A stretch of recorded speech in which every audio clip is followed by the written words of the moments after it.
নমস্কার বন্ধুরা, আজকের এই ভিডিওতে আমরা এমন একটি বিষয় নিয়ে আলোচনা করব যা অনেক মানুষকে মানসিকভাবে কষ্ট দেয়।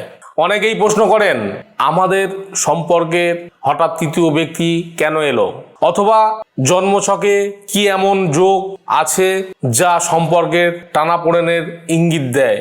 আমাদের সম্পর্ক খুবই ভালো ছিল, হঠাৎ সম্পর্কের মাঝে এমন কোনো লোকের বা এমন কোনো মানুষের আগমন ঘটলো যার জন্যে আপনার সংসার তছনছ হয়ে গেল।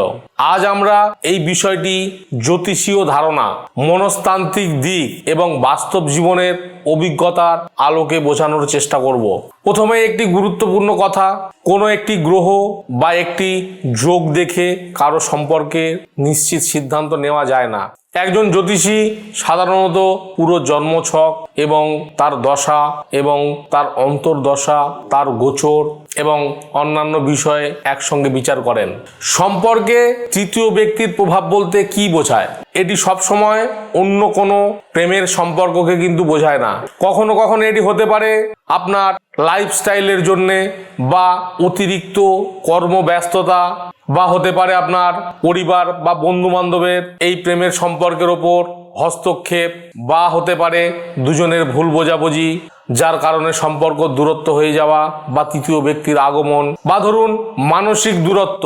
নিজেদের মধ্যে যদি মানসিক দূরত্ব তৈরি হয় সেক্ষেত্রে এই সমস্যা দেখা দিতে পারে। অথবা অন্য কারো প্রতি আকর্ষণ, আপনাদের ভালোবাসার মাঝে কোনো তৃতীয় ব্যক্তির প্রতি আকর্ষণ তৈরি হতে পারে, সেই আকর্ষণের কারণে এই সমস্যার প্রকৃতি তৈরি হতে পারে। তাই সমস্যার প্রকৃতি আগে থেকে বোঝা জরুরি।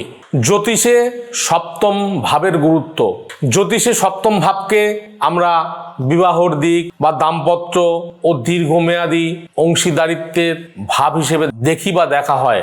যদি সপ্তম ভাব বা তার অধিপতি দুর্বল হয়, অনেক জ্যোতিষীয় মত অনুযায়ী সম্পর্ককে চ্যালেঞ্জ দেখা দিতে পারে বা সম্পর্ককে একটি কঠিন পর্যায়ে নিয়ে যেতে পারে। তবে এটি মানেই সম্পর্ক ভেঙে যাবে এমন কিন্তু নয়। শুক্র, এই তৃতীয় ব্যক্তির আগমনে শুক্রেরও ভূমিকা থাকে। শুক্রকে প্রেম এবং আকর্ষণ এবং সৌন্দর্য ও সম্পর্কের গ্রহ হিসেবে ধরা হয়। অনেক জ্যোতিষীয় মতে শুক্র যদি দুর্বল অবস্থায় থাকে বা কঠিন গ্রহের প্রভাবে আসে তাহলে সম্পর্কে ভুল বোঝাবুঝি, মানসিক দূরত্ব বা অসন্তোষ দেখা দিতে পারে। তবে এর প্রভাব ব্যক্তিভেদে ভিন্ন রকম হতে পারে। প্রচলিত বৈদিক জ্যোতিষে রাহুকে অনেক সময় বিভ্রান্তি বা আকস্মিক পরিবর্তন বা অতিরিক্ত আকর্ষণের প্রতীক হিসেবে ব্যাখ্যা করা হয়। কিছু ব্যাখ্যায় বলা হয় রাহুর প্রভাব থাকলে মানুষ কখনো কখনো বাস্তবতার চেয়ে কল্পনায় বেশি প্রভাবিত হতে পারে। তবে এটি কোনো ব্যক্তির চরিত্র সম্পর্কে নিশ্চিত সিদ্ধান্ত নেয় না বা দেয় না।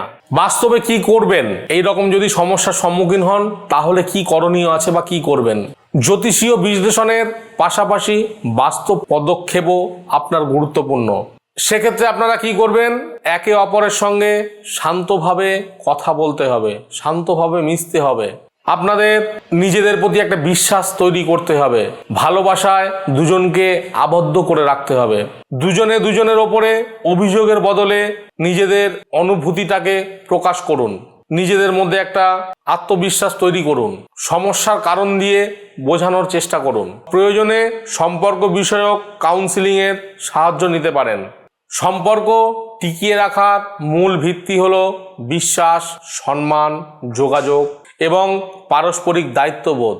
তাই আপনাদের যদি এইরকম পরিস্থিতি আপনাদের তৈরি হয়ে থাকে তাহলে আপনারা নিজেদের মধ্যে একটা ভালোবাসার বা একটা বিশ্বাসের জায়গা বা একটা ভরসার জায়গা তৈরি করতে হবে। নিজেদের মধ্যে যদি কোনো ভুল বোঝাবুঝি হয়ে থাকে সেটি আপনাদেরকে দুজনের তরফ থেকে সেটিকে সমাধান করতে হবে। তৃতীয় কোনো ব্যক্তির কথা আপনারা শুনবেন না বা কারোর প্ররোচনায় পা দেবেন না। তো বন্ধুরা, যদি ভিডিওটি ভালো লেগে থাকে নিজের বন্ধু বান্ধবের মধ্যে শেয়ার করে দেবেন যাতে তারাও এই ভিডিও দেখে উপকৃত হয়।